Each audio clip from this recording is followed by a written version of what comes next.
Here is Tyler Kashiwagi with the Hitting Bootcamp. On the left we have day 1 and on the right we have day 4. So I have them synced up, so I'm just going to kind of go frame by frame and kind of talk about everything that I see going on here. So in our initial load, as you could see on both the day 1 and even a little more actually on the day 4, hands kind of dropping in our load.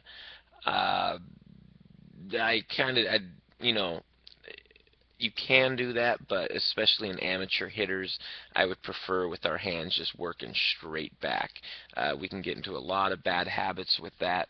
If my hands are dropping right before or during my load, as soon as my foot lands, the first thing I'm going to want to do again is drop my hands just like I did in my load.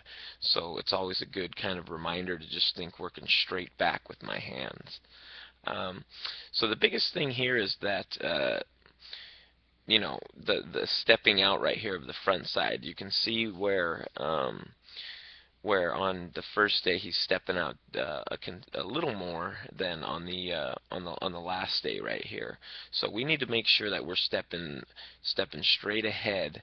And I think the reason why you're opening up early right here is because you're thinking that in order to get your hands through the ball, that's a pretty tight and compact swing right there. The upper body right here, how the elbow gets tucked in right there, and the barrel stays very close to the shoulder, that's pretty nice right there. But that doesn't do so well if I'm opening this front side so early.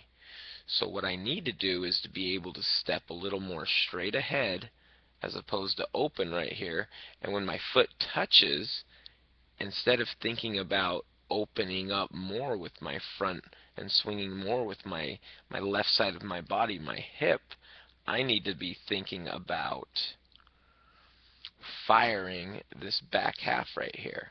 So I need to feel, at this point, I need to feel pressure on the inside part of my knee, the inside part of my foot, and really thinking about driving my hip, knee, foot, however you want to think about it, at the pitcher. Driving that up against a stiff front left leg.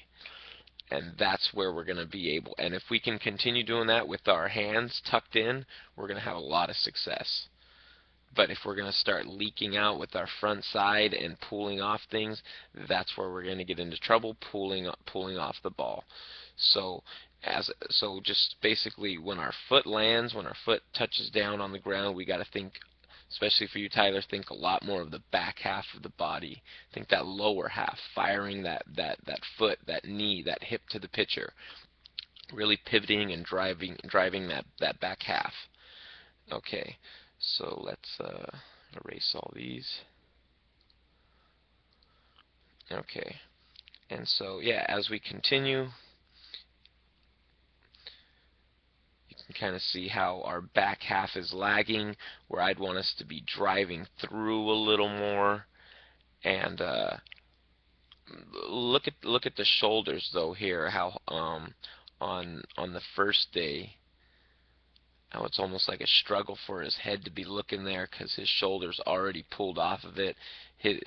From shoulder to shoulder, his torso's pointing already, maybe even at like the shortstop area right there, or the 6 hole. And right here, head down on it, on the after one, everything's looking good. Right there, we're really staying squared up on it. And as we finish through, we stay pretty balanced there. So definitely think about just the load and the stride. So that's something that you can work on even before you even swing. It's just a load and a stride, getting down that 1-2, making sure I'm stepping straight ahead all the time. You're in the hitting camp number 3 that we're doing right now, so I will be making another video to highlight some more points, and we will be addressing those in the next couple days with the camp as well. So keep up the good work.